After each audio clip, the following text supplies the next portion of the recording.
Hello friends and welcome to the Gamer Down. This is your host, Darkhosis, with Rift Weekly Review for November 30th.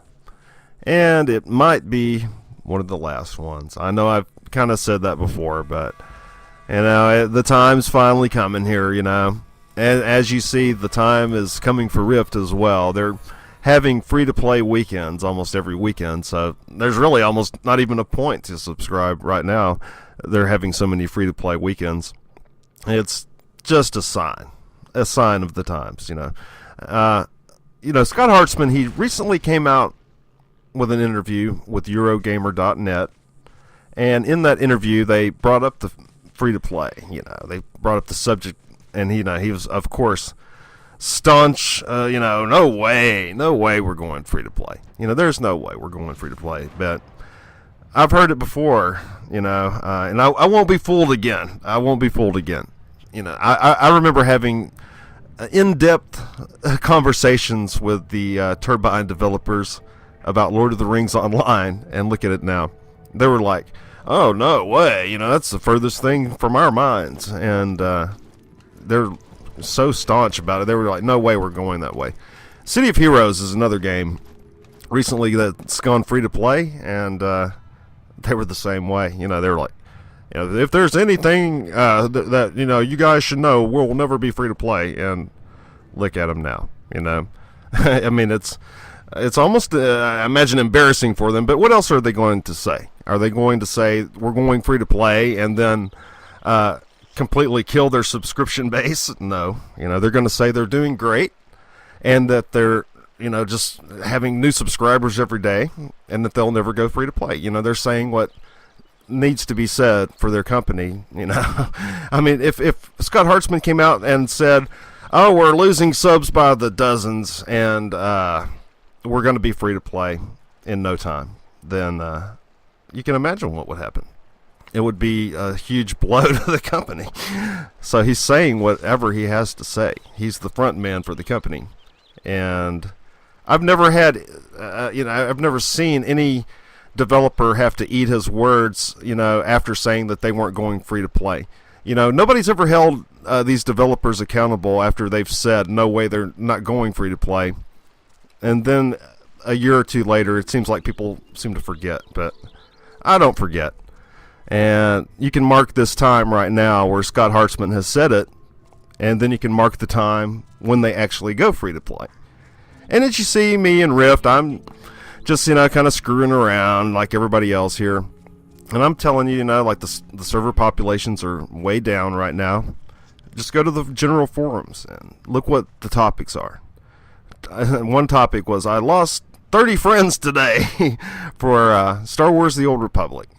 And I don't blame them. I've been in the past few betas, and wow, it's been a blast. It's been a blast. I can't wait to get started in Star Wars The Old Republic and work on my actual character.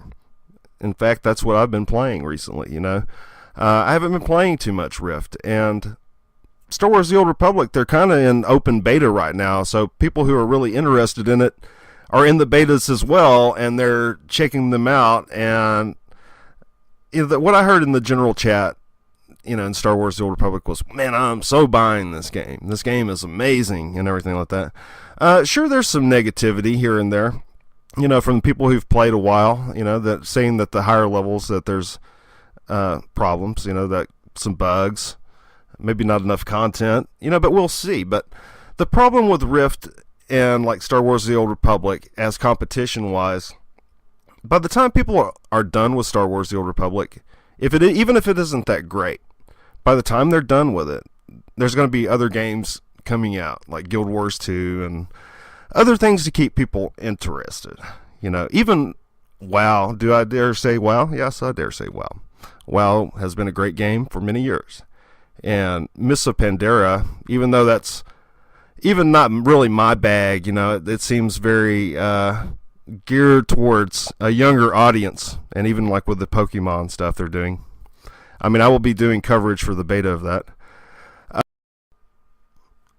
Diablo 3 is also another huge title coming up that has a lot of neat new features and also the ability to possibly earn some cash. There was talk at the BlizzCon or one of those things, talking about the first person to become a millionaire in Diablo 3, and it could be a possibility. Some people could be making a lot of cash in Diablo 3, but we'll see. We'll see what happens with that as well. I mean, all these new things are coming out. People are migrating away from the old MMO styles. I imagine all, MMOs with the style of Rift are going to suffer. I imagine Lord of the Rings is going to suffer. WoW's already suffering. These games, they have a lot to live up to with all this competition coming down the pipe. I mean, I've been having this Star Wars The Old Republic footage playing in the background, and of course, it is a lot like WoW, and it is a lot like Rift, and it is, the main difference is it's Star Wars and it's science fiction, but, there's a huge story here. I mean, look at all these cutscenes, just within the past, few minutes, it's just been one cutscene after the next. Of course, after you've seen them all, then you've seen them all, I mean, that just like when you would play KOTOR single player, you would usually play through enough times till you saw every cutscene. And I imagine, that's a lot like the MMO is going to be as well. It's going to be an alcoholic's dream. It's going to be the casual player's dream, because Star Wars The Old Republic is a really easy game. It's about half as easy as Rift, you would say. I would say, at least. I really didn't find anything to challenge me as a gamer, really. I mean, it was very, very easy. Everything was laid out very casually. One thing I can say, though, it does have a deeper crafting system than Rift. But anyway, let's talk some more about Rift here. Since this is Rift Weekly Review, it's just I haven't played much Rift this past few weeks. And all I can really tell you about it is, they're still working out kinks with Ember Isles, and people have already blown through Ember Isles, really. There's already tons of posts on the forums talking about they have nothing left to do right now. Another really big complaint, besides people blowing through Ember Isles really quickly, is the population imbalance in Rift has become, quite bad. It's either really heavy Defiant, that's the majority, everything's Defiant, and, a lot of the Guardian guilds have clumped on one or two servers, and they've just dominated. They've taken over Ember Isles and making it impossible for the other faction. This is on PvP servers. I play on a PvE server myself because I don't need to be ganked every 5 minutes. I've been there, I've done that. And anyway, I mean, all these problems are plaguing Rift. I mean, and as the population goes down, the game, its problems are accentuated, such as the population imbalances. And let's get back to some of like the competition. Skyrim.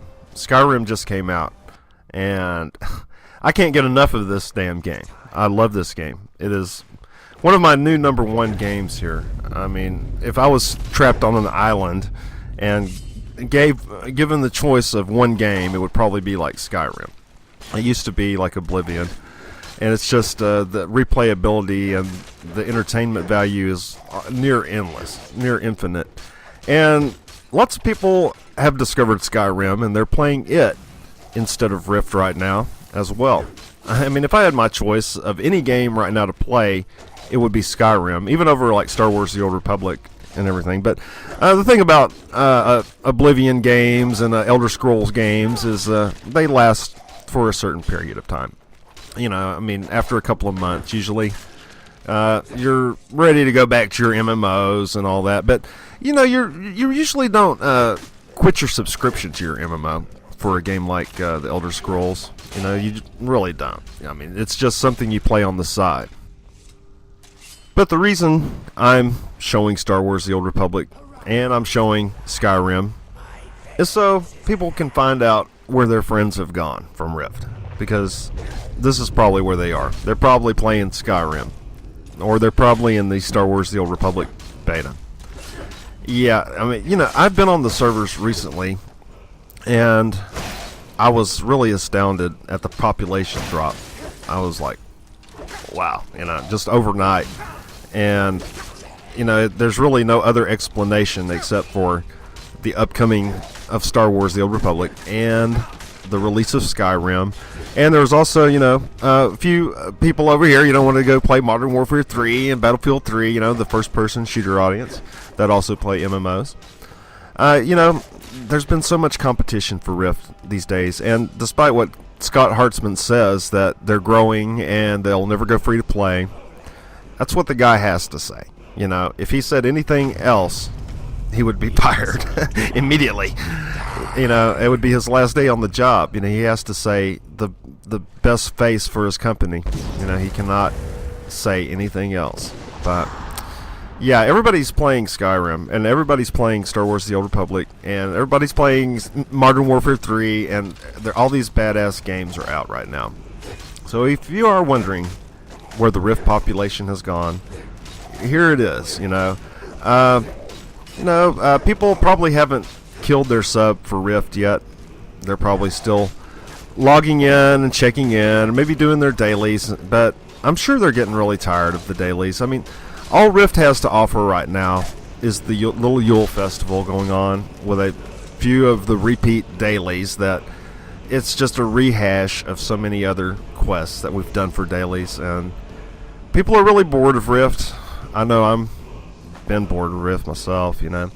I've just really stayed subscribed to have content for my channel, and with so many awesome games out, then I've got content now, and I appreciate Rift for what it did for me, and it did fill the gap between some of the games, because of the time it came out. It came out at a time when there was really just nothing else that interested me. And Rift is a good game, but you'll never be able to be a werewolf at night in Rift and go get killed by a giant. That's just not going to happen, And you can do that today in Skyrim, and people are doing that today. I mean, after playing Skyrim, it's almost hard to go back to any game because it's so damn good. It's such a masterpiece. But yeah. I don't see Rift recovering too much from all these masterpieces that are coming out. And Star Wars: The Old Republic is damn good. I've played it enough now to where I really know that it is going to be a damn good game. Every class I've played in Star Wars: The Old Republic, I could choose either one and be completely happy. That's how much fun I had. So, people have been slamming it, and there's been other people who said they've been in the betas and things like that. I mean, really, it makes you wonder if they really were in the beta because of what they've been saying about it. I guess they just don't want to slam Rift or just make Rift look better, because most of them have an axe to grind. Like the community manager of 10-Tone Hammer, he said, "Oh, I've been in the beta since December 2010, and it's just WoW. That's all it is." And it's not just WoW, unless WoW's put in a hell of a lot of friggin' cutscenes in the past few days. They haven't. Yeah. Anyway, so I guess this probably is one of the last Rift Weekly reviews, if not the last one. I mean, we're going to be transferring over into Star Wars: The Old Republic. Going to do a whole leveling series and a Star Wars weekly review, I'm sure. So, you guys take care.